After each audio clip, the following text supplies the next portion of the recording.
سلام بچه های یوتیوب عزیز. امرو برنامه چی آقا؟ امرو برنامه تابلو کائناته. بی مقدمه بی برو برگشت داریم میریم یه تابلو کائنات خفن بسازیم. حالا بهتون میگم چجوریه. الان دارم میرم خرازی که اولین قلمشو بگیرم. راستی سابسکرایب یاد نره، لایکم بزنی ها. خب اولین قلمشو گرفتیم، کاغذ الگوی ورقه‌ای، حالا بهش کاغذ سیمانی هم میگن. اولین قلمش این بود. دومین قلمش هم من از قبل تو خونه آماده داشتم، بذار ببینم تو چطوری.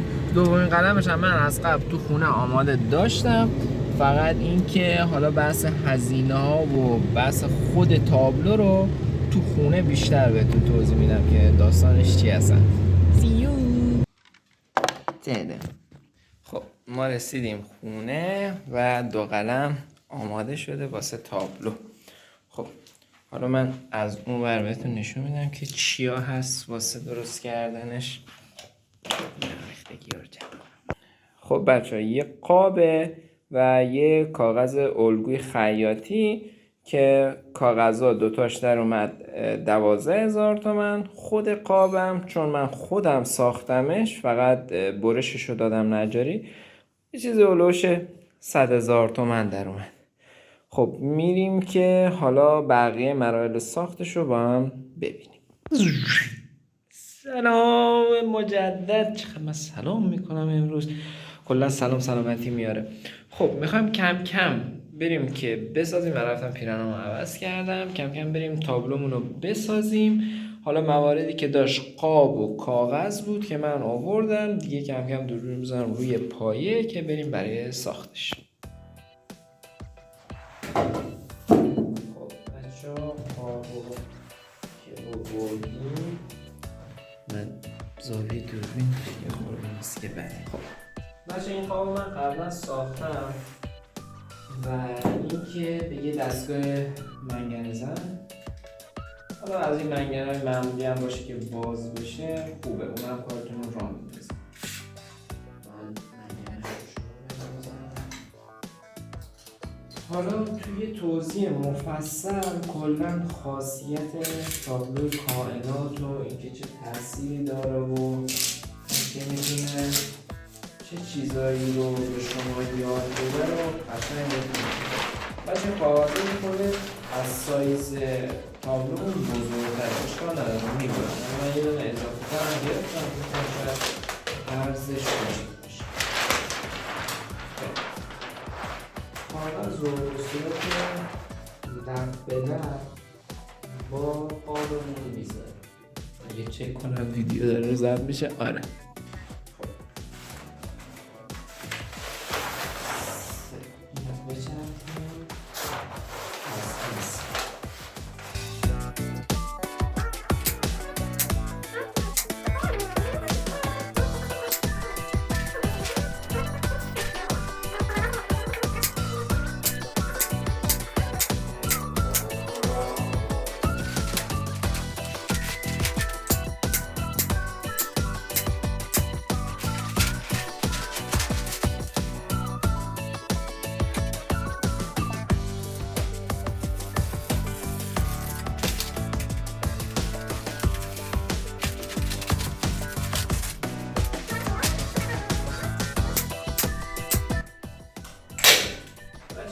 دیگه بهتون اصلا مهم نیست شکل قابتون چجوری باشه. سلیقه من این بوده، سلیقه شما یه چیزی دیگه است. شما یه شیشه فلکسی هم پیدا کنید توی تابلو سازی یا جایی که نئون میسازن، اونا هم میتونید اجرا کنید.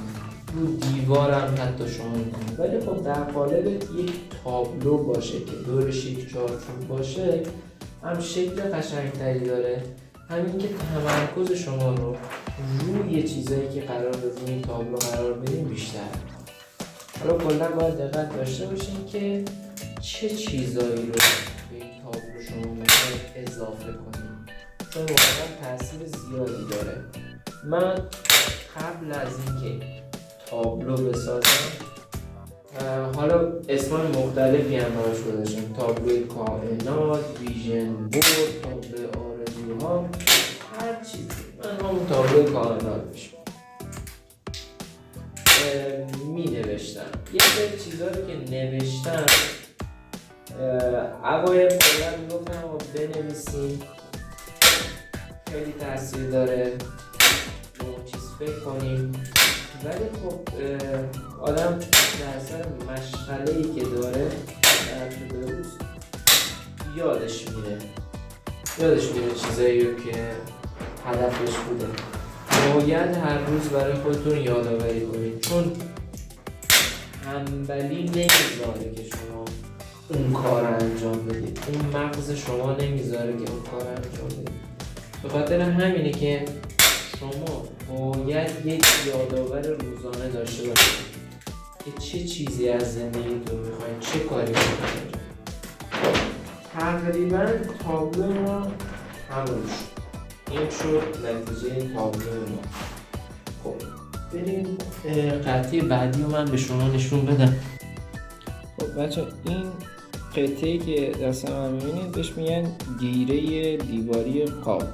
تو قاب سازی ها پیدا میشه. من قیمتی هم نداره، یه دونش خریدم 1000 تومان. اینو بر این پشت قاب وصل میکنم، با همین منگنه هم میشه وصل کرد، ولی با میخ هم شما میتونید وصل کنید، با منگنه هم باز میشه وصلش کرد. پشت قاب میزنید برای اینکه بتونید روی دیوار قرار بدید قابتون.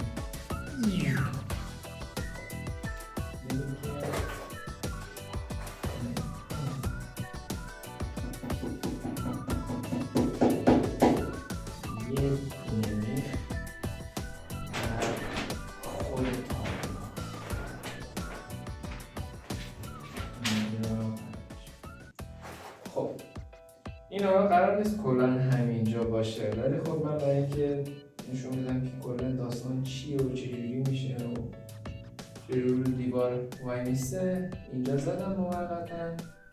و اینکه شما تک تک چیزایی که میخوایم بهش برسیم، چیزایی که آرزو دارین، مثلا دوست دارین ماشین بخرین، دوست دارین گوشی بخرین، دوست دارین مسافرت برین، هدف کاری دارین، هدف تحصیلی دارین، کنکور میخواین بشین و به صورت عکس میچسبونین اینجا.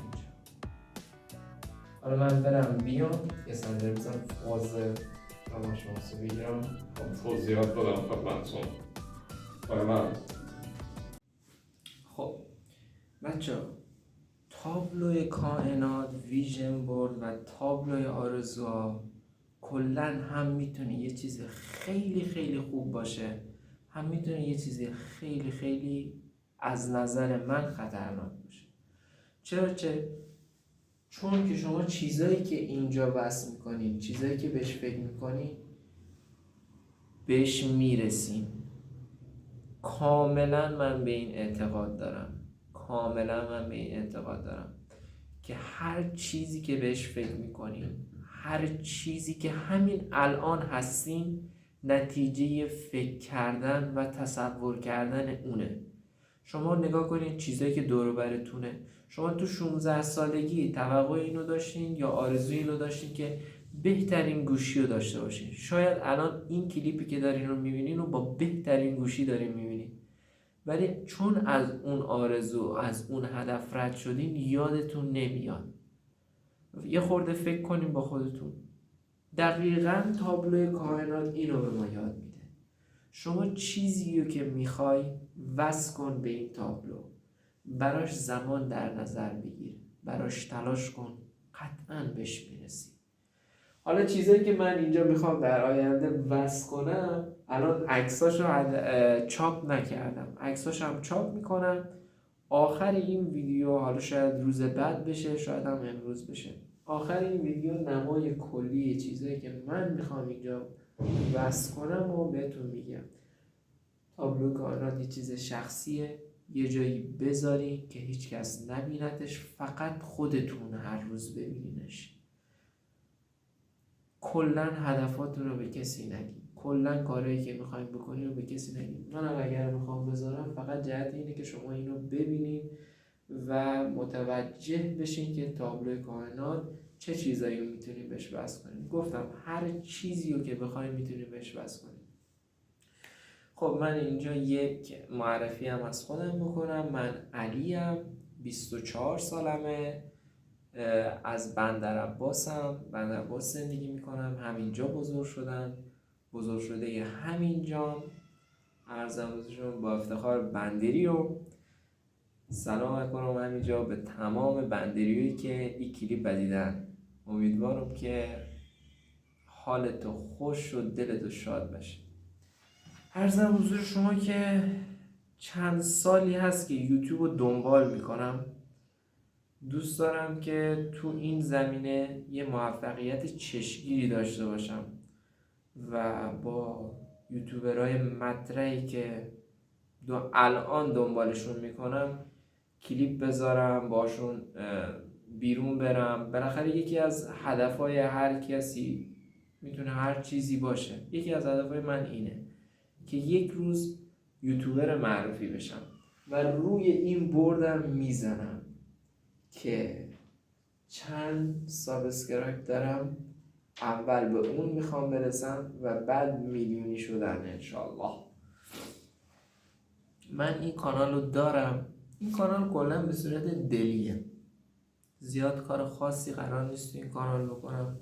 تو ویدیوی قبلی هم گفتم بیشتر بحث مطالب جدیدی که یاد میگیرم، حرفای دلی که دارم، کلا چیزای جدیدی که فکر میکنم به درد زندگی میخوره، به درد این میخوره که از دیروز خودمون بهتر بشیم و تو این کانال میذارم. و کاملا نداشت اینجا همه خاکی هستم، کسی به کسی کاری نداره. ما اینجا همه واقعا شهر عجیبه واقعا. خلاصه که آخر ویدیو گفتم برد خودمو که کامل کردم ویدیوشو براتون میذارم یا به صورت یه پست داخل یوتیوب میذارم.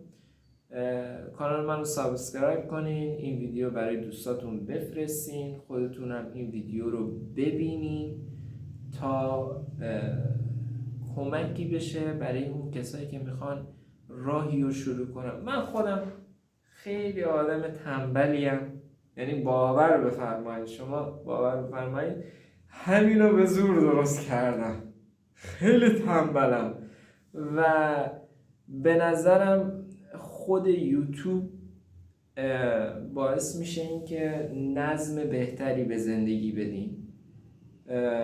کمکتون، یعنی خود ویدیو گذاشتن و محتوا ساختن بهتون کمک میکنه که بتونین بهتر به کاراتون نظم بدین، چون باید سریع موقعی ویدیو بذارین، باید بالاخره الگوریتم رو رعایت کنین و برای اون کانالتون، پیجتون اینا زحمت بکشید. خود این باعث میشه که آدم توی چارچوب اصفایی میکنم